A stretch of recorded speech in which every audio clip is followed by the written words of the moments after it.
বাবার বাড়িতে থাকাকালীন মেয়েটা কিন্তু কোনোদিন বড়ই হয় না, ছোটই থেকে যায়, যত বড়ই সে হয়ে যাক না কেন।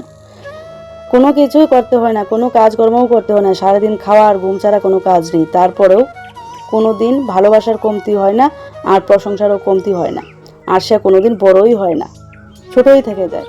আর সেই মেয়েটার যখন বিয়ে হয়ে যায়, শ্বশুরবাড়িতে যায়, সারাদিন পরিশ্রম করার পরেও কিন্তু শুনতে হয় যে কিছুই করে না।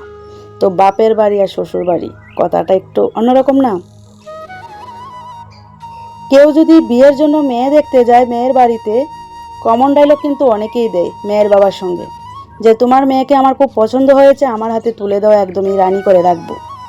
হ্যাঁ বন্ধুরা, রানী করে কিন্তু ঠিকই রাখে, একটু ডিফারেন্স থাকে রাজরানী আর চাকরানী। এই মেয়েটাই যদি বাপের ঘরে থাকাকালীন শখ করে কোনোদিন রান্নাঘরে গিয়ে এক কাপ চা বানিয়ে তার বাবাকে খাওয়ায়, সারাদিন প্রশংসার পঞ্চমুখী তার বাবা, যে মেয়ে কত বড় হয়ে গেছে, রান্নাঘরে এসে সবাইকে চা বানিয়ে খাওয়াইছে, সারাদিন প্রশংসার ভালোবাসা।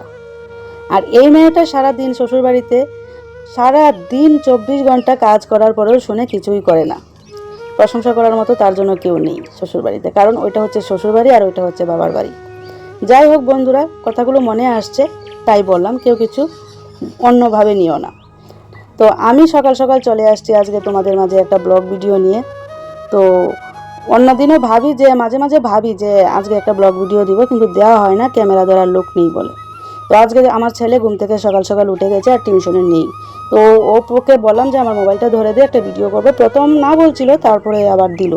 তো বাচ্চাদের মর্জি বুঝতেই পারো।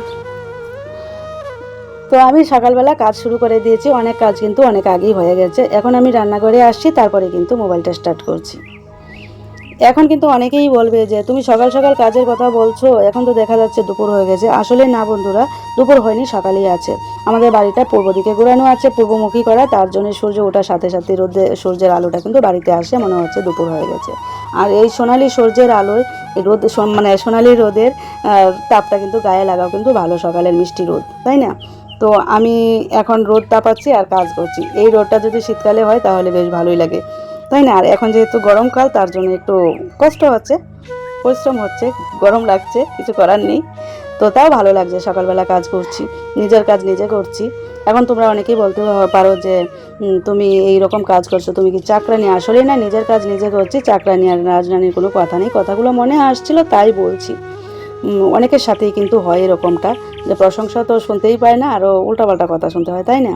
তো যাই হোক বন্ধুরা, আমি কাজ মোটামুটি আমার কমপ্লিটই হয়ে গেছে। তো অনেক কাজ আগেই হয়ে গেছে, বললাম না। এখন আমি কলের পাড়ে আসছি, একটাল বাসন জমা করে রেখেছি, সেই বাসনগুলো মাজবো, ধুবো, তারপরে অনেক কাজ, স্নান করব, পূজা দিব, রান্না করব, চা বানিয়ে খাওয়াবো। তো সারাদিন কাজের কোনো শেষ নেই। নিজের কাজ করতে গেলে চাকরানির কোনো ব্যাপার নাই, আর আমি নিজের কাজ করতে নিজেই ভালোবাসি। তাও বললাম আর কি, মনে আসছে, অনেক সময় অনেক কিছুই মনে আসে। তো ইচ্ছা করে বলতে আমি মনে করি সে সব কিছু পাবলিক করা ঠিক না, তার জন্যই কিছুই আর পাবলিকে বলি না। সোশ্যাল মিডিয়াটা যেহেতু পাবলিক, তো আজকে কেন জানি বলেই ফেললাম, বুঝতে মানে এমনিতেই বললাম, কিছু মাইন্ড করো না। তো বন্ধুরা, তো সবার সাথে হয় যে এমনটাও কিন্তু না, সবাই যে শ্বশুরবাড়িতে এসে চাকরানি হয়ে যায় সেটাও কিন্তু না, এটা সবার ভাগ্যে থাকে না রাজরানী হওয়াটা শ্বশুরবাড়ি। তো যাই হোক বন্ধুরা, আমি এমনিতেই বলছি, আমি আমার কাজ করে নিই। তোমাদের কার কার কাজ হয়ে গেছে অবশ্যই জানাবে। তো অনেক বেলা হয়ে গেছে, এখন মোটামুটি 8:30 9:45 মতো বেজে গেলো। তো আমার এখনও বহুত কাজ আছে, আমি বাসনগুলো ধুবো, তারপরে স্নান করব, ঠাকুর ঘরে যাব, ঠাকুর ঘরে কাজ করব, পূজা দিব, তারপরে চা বানাবো, চা বানিয়ে খেয়ে দিয়ে তারপরে রান্নাঘরে এসে রান্না করব। তো মাঝে মাঝে ভাবি তোমাদের মাঝে একটা ব্লগ ভিডিও দিব, কিন্তু দিতে আর পারি না। যাই হোক, আজকে একটা ব্লগ ভিডিও তোমাদের সামনে তুলে ধরেছি, অবশ্যই জানাবে কেমন হয়েছে। তোমরা তো জানোই আমি বড় ভিডিও সেরকম এডিটিং করতে পারি না, তাও চেষ্টা করি তোমাদের মাঝে একটু একটু দেওয়ার, কারণ তোমরা তো জানো আমি কন্টেন্ট ক্রিয়েটর, আমার কিছু না কিছু রাখতে হয়। তো রোজ তো আর ব্লগ ভিডিও দেওয়া সম্ভব হয় না, তো মাঝে সাঝে দেওয়ার চেষ্টা করি। আজকে যেমন একটা দিলাম, অবশ্যই একটু কমেন্ট করো কেমন হয়েছে জানিও। আর তোমাদের একটা কমেন্টেই কিন্তু আমার আর একটা ভিডিও করার উৎসাহ বাড়িয়ে দেয়। অবশ্যই তোমরা একটু পাশে থেকো, সাথে থেকো, ভালোবাসা দিও।